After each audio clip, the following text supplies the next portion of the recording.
I'm not a silent spectator, but I'm part of it, part of the game, and ready to pay the price, whatever be it.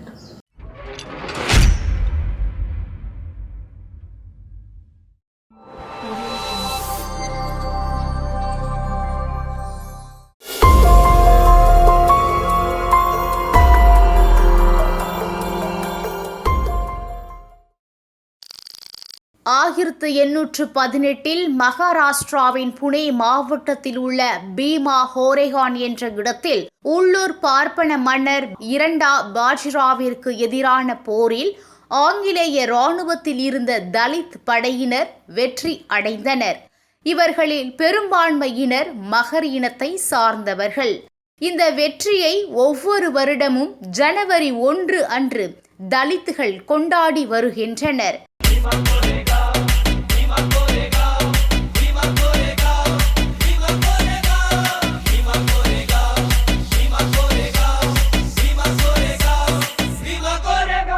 இரண்டாயிரத்து 18 கொண்டாட்டத்தின் போது உயர் சாதியினர் நடத்திய வன்முறையில் ஒருவர் கொல்லப்பட்டார். இச்சம்பவத்தில் சங் பரிவார்களுடன் தொடர்புடைய சம்பாஜி பிடே மற்றும் பல வழக்குகளில் சிறை சென்ற பாஜக கவுன்சிலர் மிலிந்த் ஏக்போடே ஆகிய இருவர் மீது குற்றம் சாட்டப்பட்டது.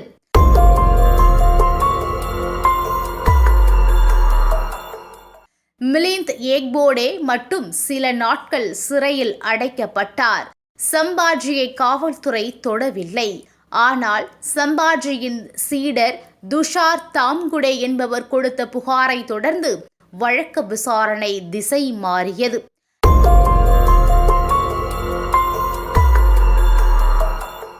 உலக பொது இசை பறை ஓங்கி ஒலிக்கட்டும், உழைக்கும் மக்களின் விடுதலைக்காய். எங்கள் பறை முழக்கம் சாவிற்கானதல்ல, மக்களின் வாழ்விற்கானது. ஓங்கி அடிப்பதில் கிளியட்டும் பறைகள் அல்ல, சுயசாதிய பெருமை பேசுவோரின் முகத்திரைகள். இம்மண்ணிற்கும் இம்மக்களுக்கும் சமநீதி கேட்டு போராடும் போராளிகளுக்கும் முழக்கட்டும் எங்கள் போர்ப்படை முழக்கம்.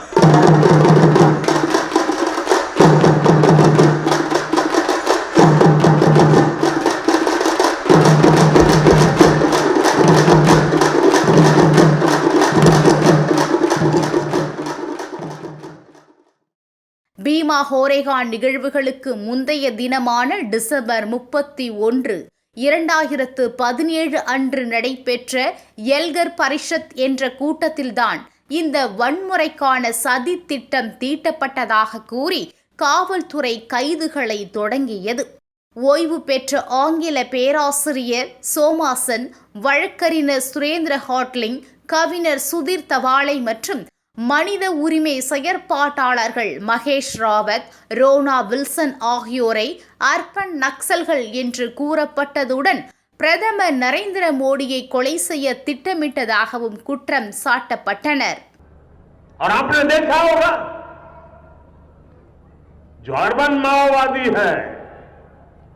கைது செய்யப்பட்ட இருவரின் கம்ப்யூட்டர்களில் இருந்து பெறப்பட்ட கடிதங்களின் அடிப்படையில் இந்த குற்றச்சாட்டை காவல்துறை முன்வைத்தது.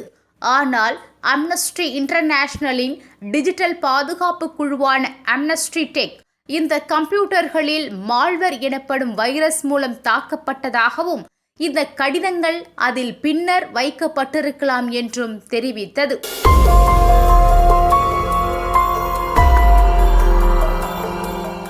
வழக்கறிஞர் சுதா பரத்வாஜ், மனித உரிமை செயற்பாட்டாளர்கள் அருண் ஃபரைரா, வெர்னன் கோன்சால்வஸ், கவிஞர் வரவராவ் ஆகியோரை காவல்துறை கைது செய்தது.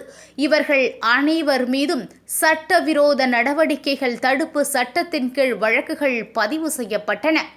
2019 மகாராஷ்டிராவில் ஆட்சி அமைத்த சிவசேனா கூட்டணி அரசு இவர்களுக்கு எதிரான குற்ற பத்திரிகைகளை மறு ஆய்வு செய்ய முடிவெடுத்ததை தொடர்ந்து வழக்கை அவசரமாக தேசிய புலனாய்வு முகமைக்கு மாற்றியது ஒன்றிய அரசு.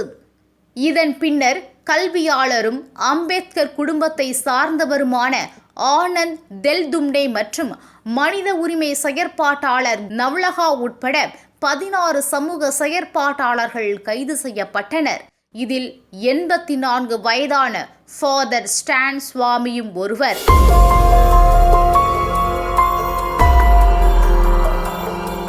நான்கு சதாப்தங்களுக்கும் அதிகமாக ஜார்க்கண்ட் பகுதியில் பழங்குடியின மக்கள் மத்தியில் பணியாற்றி அவர்களின் உரிமைகளுக்காக போராடி வருபவர் பாதிரியார் ஸ்டான் சுவாமி. அத்துடன் இயற்கை வளங்களை சுரண்டும் கார்ப்பரேட் மற்றும் அவர்களுக்கு துணை நிற்கும் அரசியல்வாதிகளுக்கும் எதிராக போராடி வருபவர். வளமான மாநிலத்தின் மக்கள் எப்படி ஏழைகளாக இருக்க முடியும் என்ற இயல்பான கேள்வியை எழுப்பினார். மக்கள் நலனிற்கு போராடுபவர்களை வளர்ச்சிக்கு எதிரானவர்கள் என்று, வளர்ச்சிக்கு எதிரானவர்களை தேச துரோகிகள் என்று முத்திரையிடும் வழக்கம் பாஜக ஆட்சியில் அதிகரித்து வருகிறது. இவர்களின் இந்த ஃபார்முலாவிற்கு கச்சிதமாக பொருந்திய ஸ்டான் சுவாமியை முன்னரே திட்டமிட்டு கைது செய்தனர். தான் கைது செய்யப்படுவோம் என்பதை உணர்ந்த ஸ்டான் சுவாமி கைது செய்யப்படுவதற்கு 2 தினங்களுக்கு முன் ஒரு பதிவை வெளியிட்டார். அரசாங்கத்தின் கொள்கைகளை வெளிப்படையாக எதிர்க்கும் ஒரு காரணத்திற்காகவே தாங்கள் குறிவைக்கப்படுவதாக அதில் குறிப்பிட்டார். இதன் ஒரு பகுதியாக நான் இருப்பதற்கு சந்தோஷம் கொள்கிறேன், ஏனென்றால் நான் மௌனமாக இருக்கவில்லை என்றும் குறிப்பிட்டிருந்தார்.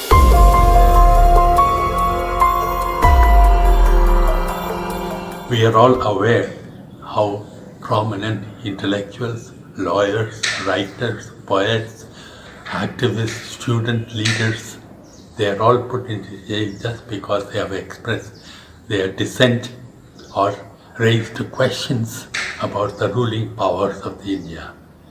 So we are part of the process. As such, in a way, I am happy to be part of this process because I'm not a silent spectator, but I'm part of it, part of the game, and ready to pay the price, whatever be it. Thank you for your attention. Parkinson நோயால் பாதிக்கப்பட்டவர் 84 வயதான ஸ்டான் சுவாமி. இதனால் அவரின் கைகளில் ஒருவித பதற்றம் எப்போதும் இருக்கும். எனவே நீர் ஆகாரங்களை பருகுவதற்கு ஏதுவாக தனக்கு ஸ்ட்ரா வழங்க வேண்டும் என்ற கோரிக்கையை முன்வைத்தார். மனிதாபிமான அடிப்படையில் சிறைத்துறையே வழங்கியிருக்க வேண்டிய ஒரு அத்தியாவசிய பொருளை பெறுவதற்கு நீதிமன்றத்தை நாடியுள்ளார் சுவாமி.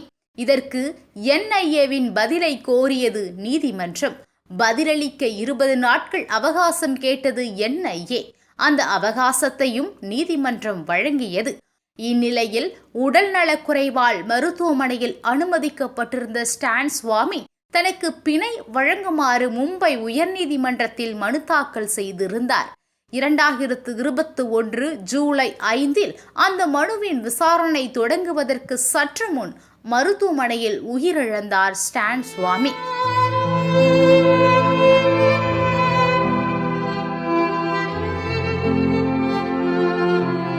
இவரின் மரணத்தை ஒரு நிறுவன படுகொலை என்று உலகளவில் உள்ள மனித உரிமை அமைப்புகளும் சமூக செயற்பாட்டாளர்களும் ஒன்றிய அரசை குற்றம் சாட்டுகின்றனர்.